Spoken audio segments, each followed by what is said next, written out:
Hello, in this video I'm going to show you how you can use CloudPanel, a free hosting solution, not only for hosting your website but also using it as a reverse proxy. So you can use Docker containers and have various applications on the same server where you are hosting your WordPress websites or other websites that you may have. So let's start. I have here, for instance, for the beginning, an installation of CloudPanel, and in here, if we check the sites, you'll see that I have some subdomains for betas.com, one of my websites, and some normal websites that I have in there. And for instance, if you check this, in.betas.com, let's open it in here. You'll see that this is a plausible installations that is monitoring my traffic, and it is located in a Docker container on the same server where I host the other websites. Yeah, and it's working pretty good. I don't have any problem with it. If we go and check, for instance, the monitor, the other domain that we have, let me open this. This is an Uptime Kuma installation where I have the monitoring for some of the websites that I own. Right now I just added one. So in this video we're gonna see exactly how we can configure easily with the help of CloudPanel the reverse proxy. So we have everything in one place. I've already created some tutorials with how you can install the plausible and uptime Kuma. In this example, we're gonna go and create the configurations to see how it is working for the uptime Kuma. With the help of CloudPanel, it will be easier to administer this reverse proxy configuration. Also, it will be easier to request a certificate for your subdomain. So that's why I prefer to use something that can help me to do things better. So I have here an hetzner VPS with 2 virtual CPUs and 2 GB of RAM. I just created for this testing purposes, and I have installed CloudPanel on it. If you want to check the installation tutorial, I will let a link in the description for CloudPanel, so you can pick it from there. So I've already installed it in this server. You see here that it's just finished installing. What we need to do next after the installation and configuration of CloudPanel is to install Docker here, because Docker is not installed. And to do this, I will go and create it. I'll do these commands to do it on Ubuntu.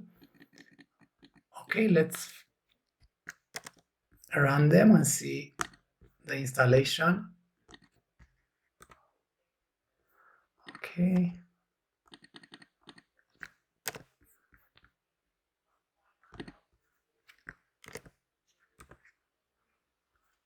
Okay.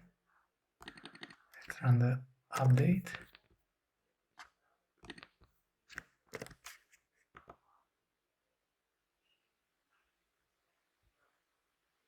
Okay.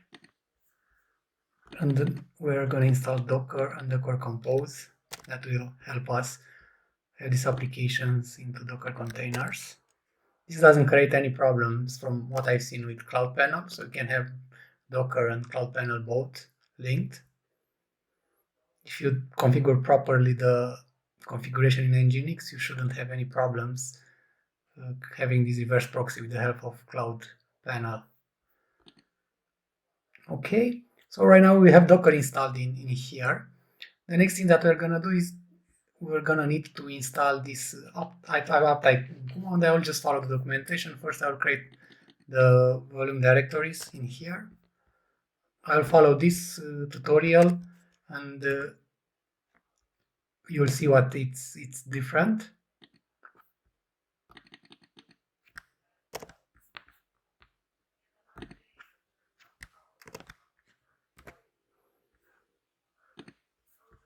Okay, let me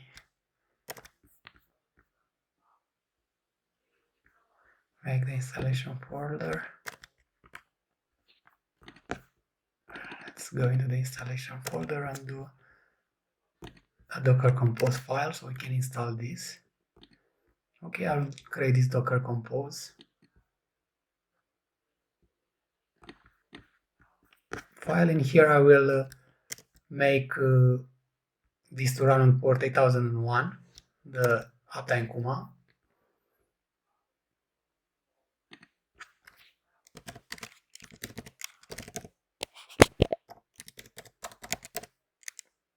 .yaml.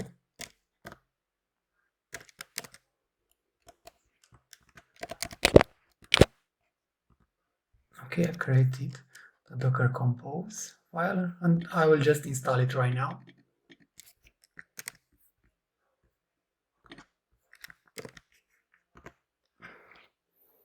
Okay.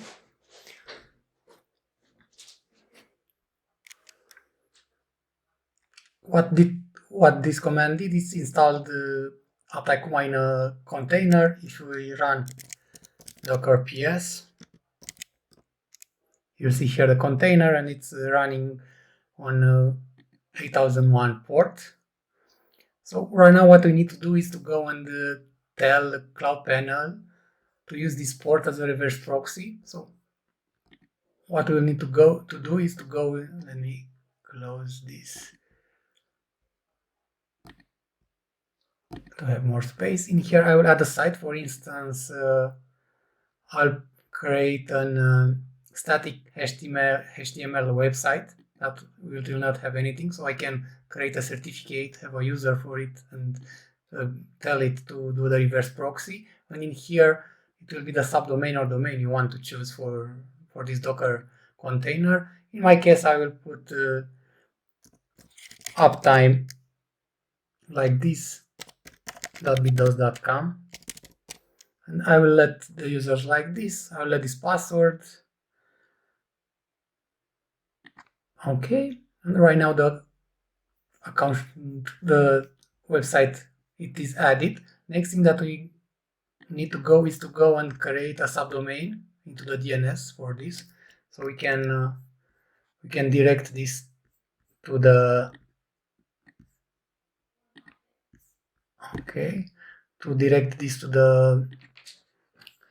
to the server that we have. In here, I'll create an A record. Uptime, I'll put 100 TLS just to be a bit faster. And in here, I'll put the IP address of the VPS. So right now, I have the uptime.bdos.com created that is pointing to our VPS server where we have Docker installed. And what we should do next is to go and generate a certificate for this, because it has a self-sign one by default. So this connection is to be secured. So if you go to SSL TLS, go to Actions, New Let's Encrypt Certificate, create and install, and this will create a certificate for us that will help us access securely this reverse proxy. So we have the certificate generated successfully, and right now in the vhost settings, you'll see here that you have the nginx configurations for this subdomain. And right now it's just pointing to the path, to the file path, and what we will need to do to have this acting as the reverse proxy is just to modify this location with the details of the application that we have.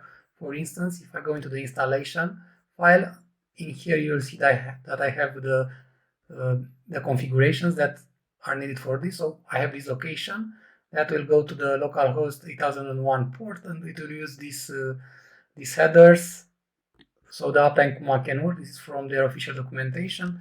What I need to do is just go and take this, and I will go to the CloudPanel, and in here in the location, I will just replace this with my code. If we hit save, right now we should have the reverse proxy configured. If we go to this, you will see that Uptime Kuma is accessible over HTTP PS, and it is prompting us to create an account. Yeah. Right now everything is working, and you can add your first website. So this customization that you can do it with CloudPanel, it's very nice, and it will help you easily create some reverse proxies. For instance, even more, you can add some extra security enhancements for this installation. You can block IPs, block boots. You can even add a basic authentication. For instance, if we want to add a basic authentication, if the application behind Docker doesn't have a user and a password to secure it, we can add a basic authentication for it, and we can even whitelist IPs to not request this if we want. Let me create a password just for test, and if we hit save right now, and if we access again the Uptime, which should be prompted for a user and password, you see that the basic authentication is activated. This is like an extra thing that you can do it very easily with the help of CloudPanel. Other than that, in here you have the file manager, you have the logs, for instance, you have the access logs and everything for this reverse proxy. CloudPanel makes very easy configuring these reverse proxies, and it adds an extra layers of features that you can easily manage to the interface of CloudPanel. I hope you enjoyed this video. Please don't forget to like and subscribe. See you next time.